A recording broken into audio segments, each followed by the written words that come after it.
$35.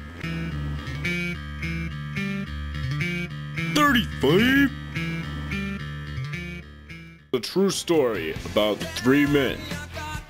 Those men are Chris Jones, Noah Fannin, and Adam Chabot. Along with many other stars, they created an empire. It all began with the truth. I think it all started one day in December.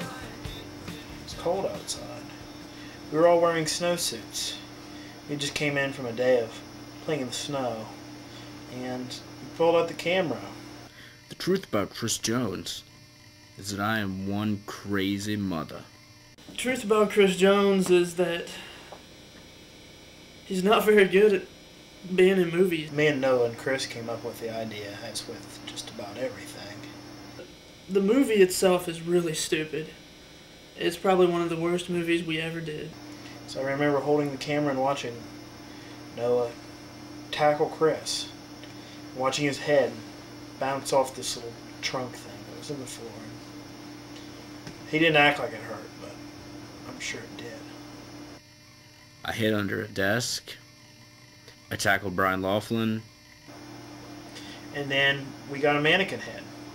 And we put the mannequin head on Chris. And we punched it off. And the little kids were all like, ooh. We went up into the chicken bath. And we tried to recreate the Blair Witch Project. But instead, we just hit Chris in the face with a stick. I'm ashamed that I was in it. That was pretty much it for that movie.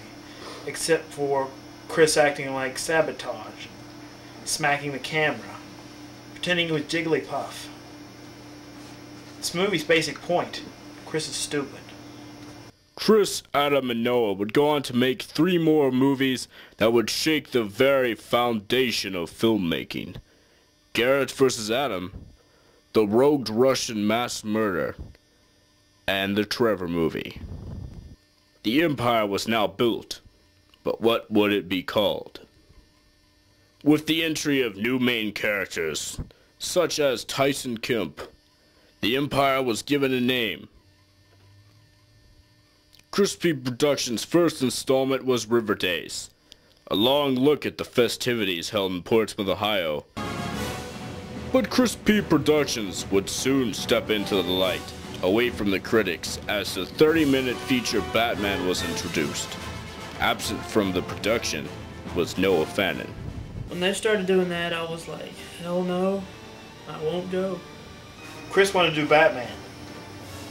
And it was a really good idea because he had taken the script to the original Batman and Batman Forever and combined it, taking out the horrible part of Batman Forever being Two-Face and putting in the good part, which is the Riddler. The only good part about the Batman movie, there were 2 good parts. Josh Holt and Trevor Kemp's character, Ding Dong Willie Wingwam. First of all, there's a huge problem with this movie, and that's called Tyson Kemp. He was in the movie, and he was Batman, and then he quit. Which, if you've ever watched this movie, Batman's just not in the movie. Tyson, you ruined it. You ruined my movie.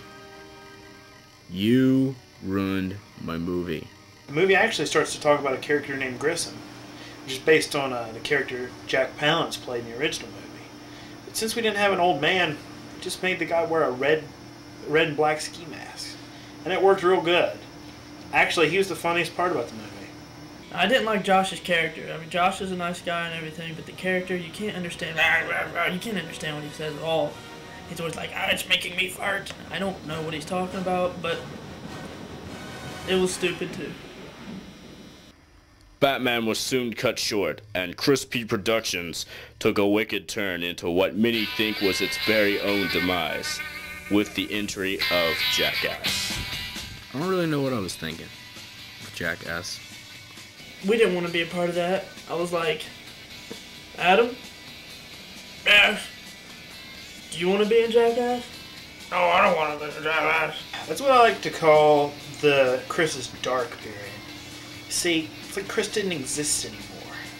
Faded off into the B-movie circuit. That's where he started making Jackass. He was always surrounded by morons. You know, you got Tyson, that Chris Mustaine kid. And then there's Brian Laughlin. He's crazy. There's Dustin Shepard that does nothing but sit around and name his kid Xavier X. And all they did was pretend that they were getting hurt. They'd fly out of a shopping cart. They were just jumping. They would roll to a safe landing. And they made fat suits. I don't like Dustin Shepard. Tyson ruins everything. Threw television sets off the cliff, which, by the way, was my television set. I got left in Kentucky with a toilet in my trunk, and I was so mad I just put it on Chris's front porch. And I don't think his mom knew how to handle this toilet sitting on her front porch. That's why I'm not in Jackass, and that's why Adam's not in Jackass. Because we deserve better, right? And I mean, that's kind of when I was like, you know what? I can't associate myself with you anymore, Chris. That's just it. I got to draw the line somewhere. Leaving me with toilets in Kentucky, it's too much. That's just about when I signed off of that. There was no more Jackass for me. It's just a really stupid idea. You know, we saw the show. We thought, hey, that's funny. You know, but it was just stupid. Jackass had brought Tyson and Trevor Kemp into the spotlight, but pushed the second original member Adam Chabot out of the picture. CRIS-P was suffering from the losses of Noah and Adam. With the sudden firing of star Tyson Kemp, CRIS-P went back to his roots, Adam Chabot.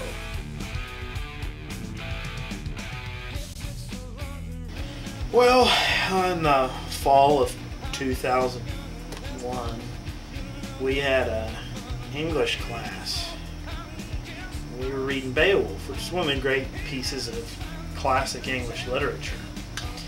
And after, you know, our separation of sort, me and Chris finally got back together and we collaborated to make Beowulf.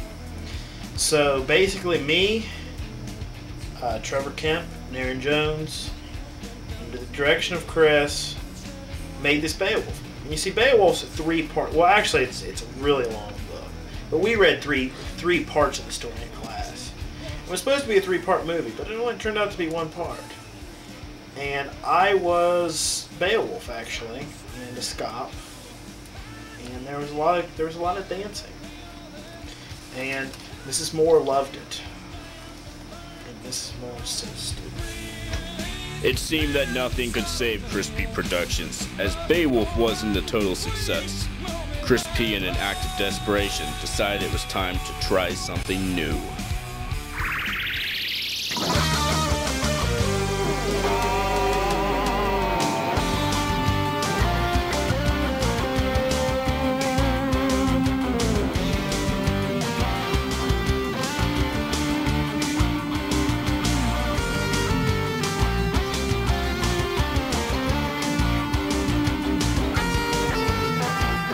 I met Chris Jones my freshman year. I just walked in, didn't know anybody. He changed over the summer, I guess, because he was this little twerp, but he became a little guy. He became a big guy. He's a nice person to know, man, until he pisses you off. He was pretty crazy. You know, we used to go and drink a lot of whiskey, and then do the show called Hackin' with Hack. For some reason, CRIS-P rode the success of its hit Hacking with Hack, and was so strong, it even took over PNN, their very own school's news show, twice with the installments of the April Fool's Show and the Ghost of PHS. CRIS-P was growing much more popular, again a success, but it was still missing something.